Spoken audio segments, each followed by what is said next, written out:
இயற்கை ஆர்வலர்கள் அனைவருக்கும் வணக்கம். மக்களே, நீங்க பார்த்தீங்கன்னா, முந்திரி மரம் வீட்லயோ அல்லது தோட்டத்திலயோ வளர்த்துருந்தீங்கன்னு வைங்களேன், முந்திரி பழம் பார்க்கும்போது என்னமோ ரொம்ப அழகா தான் இருக்கு. அந்த கொட்டைய வந்து முந்திரி ஆக்குறது எப்படி? அப்படின்னு கையில வச்சுட்டு திரு திருன்னு விழிக்கும்போது தான், என்ன பண்றது? அப்படின்னு நெறைய ஐடியாஸ் வேற வேற சோர்ஸ்லேருந்து பார்க்கும்போது, கேட்கும்போது, எதுவுமே ஒரு உருப்படியா எங்களுக்கு தெரியவே இல்ல. சிம்பிள் அண்ட் சிம்பிள் மெத்தடா செய்றதுக்கு. அது மீறி பார்த்தீங்கன்னா ஒரு சிம்பிள் மெஷின் வாங்கி அந்த கொட்டைய வந்து உடைக்கணும்னாலும் கூட, ஒரு ரூ. 10,000 மினிமம் செலவு பண்ணும். அந்த ரூ. 10,000க்கு ஒரு மெஷின வாங்கி, அது 1 நாளோ, 2 நாளோ யூஸ் பண்ணிட்டு, அது வீட்லயோ, உங்க தோட்டத்திலயோ ஒரு மூலையில போட்டு வச்சிருந்தா, அது ஒரு டெட் இன்வெஸ்ட்மென்ட்டு. அது மட்டும் இல்லைங்க. அது அப்பப்ப தொடச்சு பத்திரப்படுத்தி வைக்கணும். குழந்தைங்க, மத்தவங்க பெரியவங்களுக்கு இடைஞ்சல் இல்லாம வைக்கணும். அப்ப என்னதான் பண்றது? அப்படின்னு யோசனை பண்ணும்போது, நாங்களும் வேற வேற மெத்தட் எல்லாம் ட்ரை பண்ணி பார்த்தோம். அத வறுக்க, கல்லு வச்சு கொட்ட, சுத்தியல் வச்சு அடிக்க, கட்டிங் பிளேயர் வச்சு கட் பண்ண, அப்படி இப்படின்னு. ஆனா எந்த மெத்தடும் ஒரு சூட்டபிளா எங்களுக்கு வந்த மாரியே தெரியல. அப்புறம் தான் நாங்க ஒரு ப்ராசஸ் அரைவ் பண்ணோம். அது பார்த்தீங்கன்னா, நீங்க அந்த முந்திரி பழத்திலிருந்து கொட்டைய எடுக்கிறீங்க இல்லையா? இப்படி சன்லைட்ல வந்து இந்த மாதிரி ஒரு 3, 4 டேஸ் நல்லா காய வச்சுட்டீங்கன்னு வைங்களேன், நல்ல வெயில்ல. அதில இருக்கிற மாய்ஸ்சர் கன்டென்ட் எல்லாம் போயிடும். ஏதாவது அந்த ஓரத்தில காம்பு ஓரமா ஒட்டிட்டு இருக்கிற ஃபங்கஸ் அந்த மாரி இருந்தாலும் கூட அதெல்லாம் போயிடும். அந்த மாரி நல்லா காய வச்ச பின்னாடி எடுத்து வச்சுக்கங்க. உங்க தோட்டத்திலயோ அல்லது பேக் யார்ட்லயோ. கட்டாயம் வந்து வீட்டுக்குள்ள இத செய்யக்கூடாது. உங்க தோட்டத்தில அல்லது பேக் யார்ட்ல ஒரு 3 கல்ல வச்சு, அங்க கிடைக்கிற சுள்ளி, அந்த கட்டைய தான் வச்சு எரிச்சு இத நீங்க வறுக்கணும். வறுக்கறக்கு நீங்க எடுத்துக்க வேண்டிய பாத்திரம் என்னன்னு பார்த்தீங்கன்னா, நாட் ஹவுஸ் ஹோல்ட் யுட்டென்சில்ஸ். அது எதுவுமே நீங்க வச்சுக்கக்கூடாது. ஒரு நல்ல கனமான இரும்பு சட்டி அல்லது பழைய வாணலி, இந்த மாரி ஒரு ஐட்டத்த எடுத்துக்கங்க. நாங்க இங்க என்ன எடுத்திருக்கேன்னு பிக்சர்ல பார்த்தீங்கன்னா புரியும். இது வந்து வேற ஒண்ணும் இல்லைங்க. கொத்தனார் யூஸ் பண்ற ஒரு இரும்பு சட்டி. கலவையெல்லாம் எடுத்து போடுவாங்க இல்லையா? அந்த இரும்பு சட்டி பழசு. அதிலயும் பாருங்க சின்னதா கீழ 2 ஓட்டை இருந்தது. அந்த ஓட்டை இருக்கிற இரும்பு சட்டி தான் பிரிஃபரபிள். ஏன்னு கேட்டீங்கன்னா, பின்னாடி சொல்றேன். அது என்ன விஷயம் அப்படின்னு. இப்ப இந்த மாரி அந்த சட்டிய எடுத்து நீங்க 3 கல்லு வச்சு, சுள்ளியெல்லாம் வச்சு பத்த வச்சு, அடுப்புல வச்சு, இந்த கொட்டைய வந்து ஃபுல்லா போட்டுறக்கூடாது. அந்த சட்டியில ஒரு 1/4 அல்லது அதுக்கும் கம்மியா, நீ ஒரு ஒரு சே ஒரு ஒரு 30, 40 முந்திரி அந்த மாரி கொட்டைய போட்டு நீங்க வறுக்க ஆரம்பிக்கணும். நீங்க அப்படி வறுக்கும்போது பார்த்தீங்கன்னா, ஃபர்ஸ்ட்டு ஸ்லோவா அந்த ஃபியூம்ஸ் அதாவது அதிலிருந்து புகை வரும். அப்புறம் நீங்க நல்லா கிளறிட்டு வறுத்துட்டே இருக்கணும். ஈவனா ஹீட் ஸ்ப்ரெட் ஆகுற மாரி. ஒரு ஸ்டேஜ்ல பார்த்தீங்கன்னா, அந்த ஃபியூம்ஸ் டென்ஸ் ஆகும். அப்படியே ஒயிட்டிஷ்ஷா வரும் ஃபியூம்ஸு. அப்போ நீங்க வறுத்துட்டே இருக்கணும். அதுக்கப்புறம் பார்த்தீங்கன்னா, அந்த ஃபியூம்ஸ் வந்து நேரம் ஆக ஆக அப்படியே டென்ஸ் ஆயி ஒரு ஸ்டேஜ்ல டப்புன்னு அப்படியே வந்து தீப்பிடிக்க ஆரம்பிக்கும். நான் ஏன் வந்து ஓட்டை 1, 2 இருந்தா பரவாயில்லன்னு சொன்னேன்னா சட்டியில, கீழ ஃப்ளேம் எரிஞ்சிட்டு இருக்கு இல்லைங்களா? கங்கு.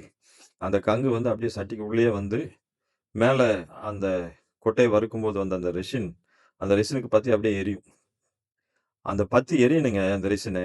அந்த ரெசின் பத்தி எரியாம நம்ம வறுத்தோம்னா, முந்திரி உடைக்கிறது ரொம்ப சிரமம். இந்த ப்ராசஸ்லயே வந்து ரொம்ப முக்கியமானது என்னன்னு கேட்டீங்கன்னா, இந்த ரெசின வந்து வெளிய கொண்டு வந்து அதாவது எக்ஸ்பெல் பண்ணி, அத நாம அதுக்கப்புறம் ட்ரீட் பண்றது தான்.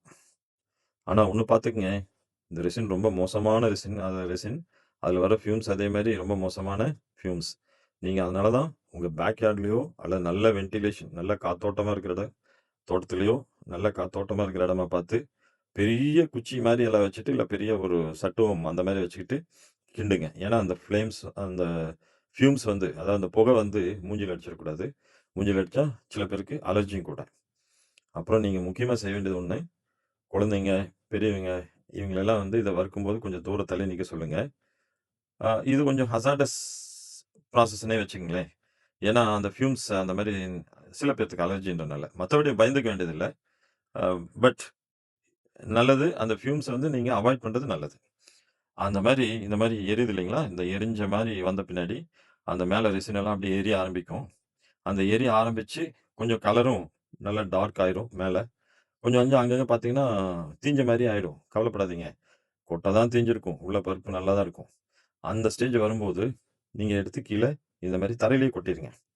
ஏன் தரையில கொட்ட சொல்றோம்னா, அந்த ரெசின் இருக்கு பார்த்தீங்களா? அது தரையில கொட்டும்போது, அந்த கீழ இருக்கிற சாண்ட் அல்லது அந்த கீழ இருக்கிற மண் தரையில கொட்டிட்டீங்க அப்படின்னா, புல் தரையிலோ, மண் தரையிலோ, ஓரளவுக்கு அந்த ரெசின் வந்து அங்க பட்டு அதெல்லாம் அப்சார்ப் ஆயிக்கும். அதுக்கு தான்.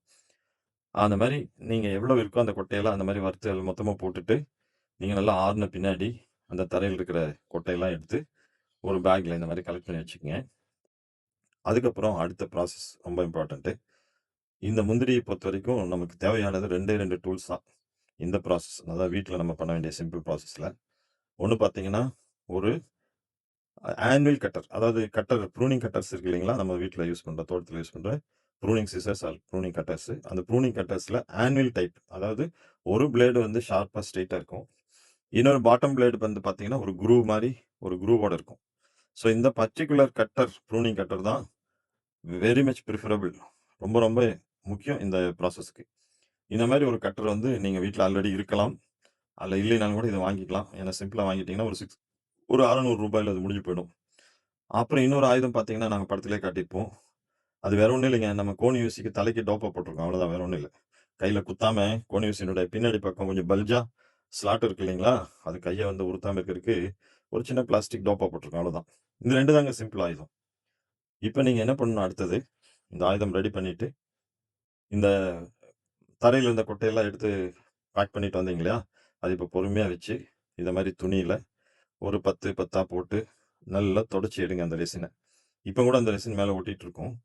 அந்த ரெசின் நீங்க தொடச்சு எடுத்தா தான் அந்த நீங்க கன்வீனியன்ட்டா ஹேண்டில் பண்ண முடியும். அதாவது சுலபமா கையாள முடியும். சுலபமா நீங்க அந்த கொட்டைய உடைக்கிற கையாளணும் அப்டின்னா, மேல இருக்கிற அந்த பிசின் அந்த ரெசின வந்து தொடச்சு எடுக்கணும். அதுக்காக தான். இப்டி தொடச்சு தொடச்சு வச்சுட்டு ஒரு ஓரமா வச்சுட்டு, நீங்க அத கட்டர எடுத்து, நாங்க இப்ப படத்துல காட்டுறோம் இல்லைங்களா? இந்த மாரி சென்டர் பண்ணி வச்சுக்கணும் கொட்டைய. அதாவது முந்திரி கொட்டைய வந்து அந்த கட்டர்ல ஆனுவல் கட்டர்ல கீழ படியிற மாரி, இப்ப படத்துல காட்டுன மாரி, நீங்க நல்லா படியிற மாரி கையில 2 சைட்லயும் 2 விரல வச்சுட்டு, நீங்க அப்படியே ஜென்டிலா முதல்ல அமுக்கி, அப்புறம் ஃபோர்ஸ் குடுத்து 2ஆ உடைச்சுடணும். முக்கியமான விஷயம் இன்னொன்னு, நீங்க இந்த ப்ராசஸ்க்கு நாங்க கையில கிளவுஸ் எதுவும் போடாம தான் காட்டியிருக்கோம். ஆனா இட்ஸ் ஆல்வேஸ் பிரிஃபரபிள். நீங்க கையில ஒரு பிவிசி கிளவுஸ் போட்டுக்கிறது always better. Right? PVC gloves or even other type of gloves. ஏன்னா இந்த ரெசின் அகெயின் இந்த இந்த மாரி கட் பண்ணும்போது, சில பேத்துக்கு அது ஒரு மாரி அலர்ஜியா கூட இருக்கலாம். ரைட்டா? ஸோ, அதனால கையில கிளவுஸ் போட்டுட்டு கட் பண்ணுங்க. இப்படி கட்டர்ல நீங்க கரெக்ட்டா சென்டர்ல வச்சு பிரஷர் குடுத்து 2 பக்கம் 2 விரல வச்சுட்டு அழுத்துனீங்கன்னா, கரெக்ட்டா சரி பாதியா உடையும். முக்கியமான விஷயமே இந்த முந்திரி கொட்டைய நீங்க சரியா பாதியா உடைக்கிறது தான். அந்த சரி பாதியா உடைச்சா தான், நம்ம அந்த கொட்டைய உள்ள இருந்த அந்த பருப்ப வந்து இந்த மாரி அந்த ஷார்ப் அ கோணி ஊசி இது கோணி ஊசி தான். சாக்கு தேய்ப்பீங்கல்ல அந்த ஊசி. அந்த கோணி ஊசி வந்து லேசா ஒரு முனையில வச்சு மேல தூக்குனீங்கன்னா டப்புனு வந்துரும். அப்படி சரி பாதியா உடையலைன்னா, அது உள்ள இருந்து ரிலீஸ் ஆகுறது ரொம்ப சிரமம். அதனால தான் இந்த ஆன்வில் கட்டர் வேணுங்கிறதால அதர்வைஸ் எந்த ப்ரூனிங் கட்டர் வேணாலும் யூஸ் பண்ணலாம். ஏன் இந்த anvil type pruning cutter use பண்ணணும் அப்படின்னா, அந்த கொட்டைய நீங்க சென்டரா வச்சுக்கணும். வச்சு கட் பண்ணா தான் அது வரும். அதாவது 2ஆ உடையும். சரி பாதியா உடையும் அப்படின்றதுக்காக.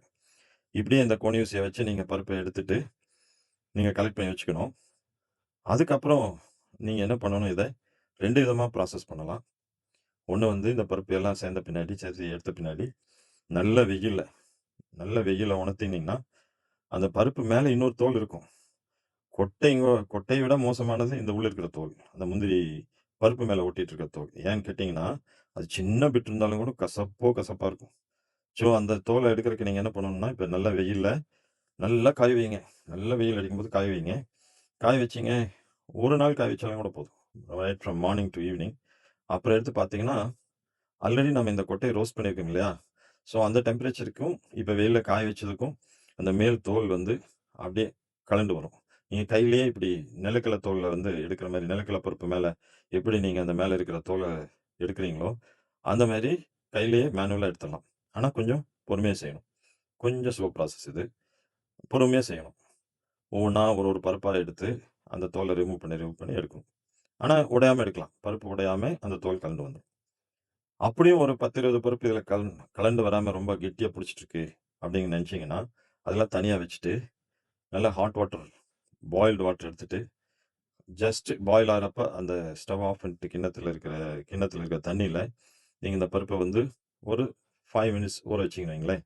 இந்த பருப்பு மேல இருக்கிற தோல் வந்து அப்படியே வெட்டாயி, அதாவது நனைஞ்சு, ஈரமாயி சாஃப்ட்டா லேசாயிடும். அதுக்கப்புறம் நீங்க எப்படி உளுந்து பருப்புலேருந்து உளுந்து கழிஞ்சு எடுக்கிறீங்களோ, அந்த மாரி தோலெல்லாம் எடுத்துடலாம்.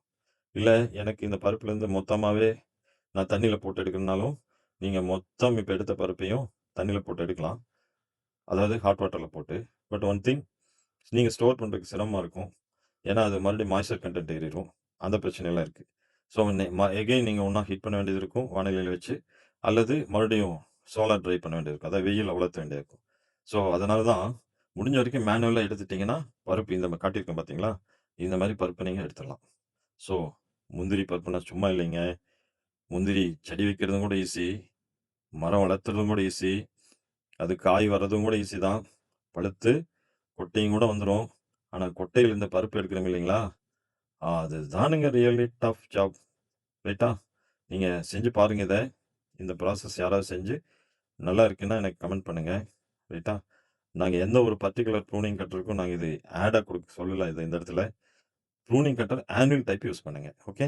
All the best.